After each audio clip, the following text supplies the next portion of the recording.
परमेश्वर की बड़े नाम की महिमा हो। फिर से आने वाला प्रभु यीशु मसीह के मधुर और श्रेष्ठ नाम से सबको जय मसीह की अभिनंदन करता हूँ।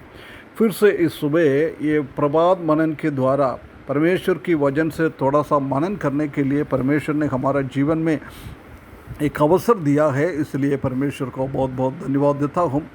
पिछले दिनों में हम निर्गमन की किताब 12वें अध्याय से कुछ बातें मनन करके आ रहा है। उसी का 14 पद तक 14 वर्स तक हमने पिछले दिनों में हमने देखा है। आज हम 15 से 20 तक हम देखेंगे तो उधर हम देख सकता है कि एक दूसरा एक त्यौहार मनाने के लिए परमेश्वर बता रहा है। पहला पेसगा हमने देखा है, पेसगा के लिए क्या क्या करना है वो हमने देख लिया है। आज हम 15 पद से 20 तक हम पढ़े। 7 दिन तक अख़मीरी रोटी खाया करना, उनमें से पहले ही दिन अपने अपने घर में से खमीर उठा डालना, वरन जो पहले दिन से लेकर 7वें दिन तक कोई खमीरी वस्तु खाए वो प्राणी इस्राएलियों में से नाश किया जाएगा। देख के एक बहुत एक ताकीद के जैसी एक आज्ञा दे रहा है। तुम्हारा घर पे पहला दिनों से लेकर 7वें दिन तक 14 दिन पेसगा को मनाना है। उसके बाद तुरंत 21 तारीख तक हम क्या करना है, ये अख़मीरी रोटी की पर्व हमको मानना है। कभी भी खमीर हमारा जीवन में नहीं आना चाहिए, घर पे नहीं आना चाहिए। कभी ऐसी आएगा तो उसको मैं सत्यानाश करूँगा। और 16वें पद में हम देख सकता है कि और पहले दिन तक पहला दिन एक पवित्र सभा और 7वें दिन भी एक पवित्र सभा करना। उन दोनों दिनों में कोई काम ना किए जाए, केवल जिस प्राणी का जो खाना हो उसके काम करने की आज्ञा है। उधर के पहला दिन ये अख़मीरी रोटी की पर्व चालू हो जाता है। उसी दिन क्या होना चाहिए, पवित्र सभा होना चाहिए। जब वो अख़मीरी रोटी की पर्व ख़त्म हो जाता है 7वें दिन, उसी दिन भी पवित्र सभा होना चाहिए। पवित्रता के साथ आरंभ करना, पवित्रता के साथ कदम करना है। कितना एक बहुत बड़ी बात है। प्रिय भाइयों बहनों, हमारे जीवन में भी ऐसी जब हमने पेसगा में अपना आप को प्रभु यीशु मसीह को सौंप दिया है, जब से लेकर हमारा जीवन खत्म होता है उसी दिन तक हमारे जीवन में भी ऐसी पवित्रता होना बहुत बहुत ज़रूरी है।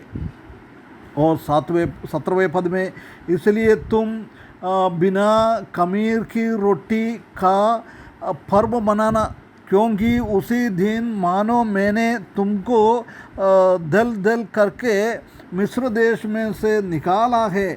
उस कारण ये दिन तुम्हारी पीढ़ियों में सदा की विधि जानकर माना जाए। इधर हम देख सकते हैं कि बता रहे हैं कि मैंने उसी दिन तुमको मैंने मिस्र में से निकाल दिया है, इसलिए तुम्हारा पीढ़ियों को ये बोलना है, ये हमेशा सदा एक विधि रहना चाहिए। पेसगा के बारे में भी प्रभु परमेश्वर वही बोला है, ये भी तुम्हारा पीढ़ियों को बोलना है, ये हमेशा तुम्हारा जीवन में ये होना चाहिए। और 18वें पद में हम देख सकते हैं कि पहले महीने के 14वें दिन की शाम से लेकर 21वें दिन की शाम तक तुम अख़मीरी रोटी खाया करना। पूरा हफ्ता अख़मीरी रोटी खाना है। 19 पद में 7 दिन तक तुम्हारे घरों में कुछ भी खमीर ना रखे, वरन जो कोई किसी खमीरी वस्तु को खाए, चाहे वो देशी हो चाहे परदेशी हो, वो प्राणी इस्राएलियों की मंडली से नाश किया जाएगा। पहले भी ये बात को बताया है, किसी ने भी ये खा लिया है, अपना घर पे देख लिया है, उनको नाश करेंगे, उनको मार डाल देंगे। इधर भी बोल रहा है वो परदेशी हो स्वदेशी हो कोई भी हो, सबके ऊपर परमेश्वर का बहुत बड़ा दंड आएगा, एक मृत्यु की एक स्वभाव आएगा, ये बात को इधर लिख रहा है। उसके बाद 20वें पद में, कोई खमीरी वस्तु ना खाना, अपने सब घरों में बिना खमीर की रोटी खाया करना। कभी भी खमीर नहीं खाना है। हम जानता है कि खमीर किसको दर्शाता है? ये पाप को दर्शाता है। इसलिए हमारे जीवन में पाप कभी नहीं होना चाहिए। पहले भी हमने देखा था, पहला कोरिन्थियों 5:6 से लेकर 18:8 तक और गलातियों की 5:9 में हम देख सकता है कि ये पाप को दर्शाता है, ये खमीर। इसलिए जब हमने प्रभु यीशु मसीह को अपना उद्धारकर्ता के रूप में स्वीकारना है, जब हम ये खमीर हमारे जीवन से हटाना है। ये बात को हम देख सकते हैं कि बार बार ये कहता है। निर्गमन की 12:8 में, 13:6 और 7 में, 23:15 में, 34:18 में, ये भी व्यवस्था 23:6 में, गिनती 28:17 में,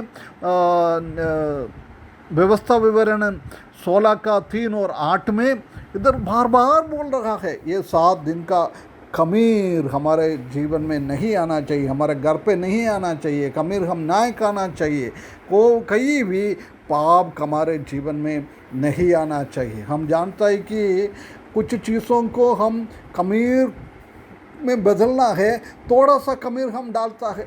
जब हम दही बनाता है उसी के अंदर थोड़ा खमीर हुआ है, खट्टा दही हम डालता है। ऐसी हम चावल का कुछ खाने के लिए बनाता है, उसी टाइम में भी हम चावल पीस के उसी के अंदर यीस्ट डालता है। वो एक आधा बर्तन होगा, परंतु अगले दिन सुबह हम उठ के देखेंगे तो वो बर्तन पूरा हो जाता है। खमीर के कारण थोड़ा का चीज़ को इतना बढ़ाता है। प्रिय भाइयों बहनों, हमारा पाप भी ऐसी है। पाप थोड़ा सा हमारे अंदर एंट्री हो जाता है, वो क्या करता है, खमीर की जैसी वो पिंड को इतना बढ़ाएगा। वो बहुत उसका क्वांटिटी उसका ये बढ़ जाता है। प्रिय भाइयों बहनों, इसलिए प्रभु यीशु परमेश्वर इधर कहता है तुम्हारा घर पे कोई खमीर नहीं आना है। उसके बाद हम देख सकते हैं कि 7 दिन उसको मानना है। 7 हम जानता है कि परमेश्वर की बाइबल में 7 का बहुत एक इम्पोर्टेंट चीज़ है। वो पूर्णता को दर्शाता है। उसका मतलब तुम्हारा जीवन में पूर्ण रीति से, जब से तुमने प्रभु यीशु मसीह को वो फसह का मेमना को तुमने उनका बलिदान में तुमने अपने आप को सौंप दिया है, उससे लेकर आखिरी तक हमारा जीवन में हमेशा ये अखमीरी की अनुभव, खमीर कभी भी हमारे जीवन में नहीं आना है, ये बात को दर्शाता है। उसके बाद हम देख सकता है कि पूरा हमारा 7 दिन होता है ना, रविवार से लेकर शनिवार तक वो 7 दिन होता है। वो 7 रविवार से लेकर शनिवार तक फिर वो वापस वो आ जाता है, क्योंकि वो 7 दिन मिलकर एक हफ्ता होता है, एक महीना होता है, साल होता है। ऐसी साल में कितना भी ले वो 7 दिन ही बताता है। इसलिए परमेश्वर इधर बताता है कि हमारा हर एक दिन रविवार से लेकर शनिवार तक 7 दिन हम एक पवित्र जीवन हमारे जीवन में बिताना है। खमीर की अनुभव हमारे जीवन में लेके नहीं आना है। ये कितना बड़ी बात है। इसलिए ये सिर्फ 7 दिन का त्यौहार को नहीं दर्शाता है, पर्व को नहीं दर्शाता है, पूरा ज़िंदगी में ये रोटेट करके आना है। इसलिए प्रिय भाइयों बहनों, हमारा जीवन में खमीर का अनुभव ना आए, कोई भी खमीर हमारा जीवन में पाप आ जाएगा तो शैतान हमको पूर्ण रीति से वो पाप में डुबाएगा। इसलिए परमेश्वर हमको इस वचन के द्वारा मदद करे, हमारा जीवन में, हमारा आत्मिक जीवन में, हमारा मसीही जीवन में कोई भी पाप ना आए, कोई भी खमीर ना आए। पूरा खमीर हटाकर पवित्रता के साथ जीवन बिताने के लिए परमेश्वर इस वचन के द्वारा हमको सहायता करे। उसके बड़े नाम की महिमा हो।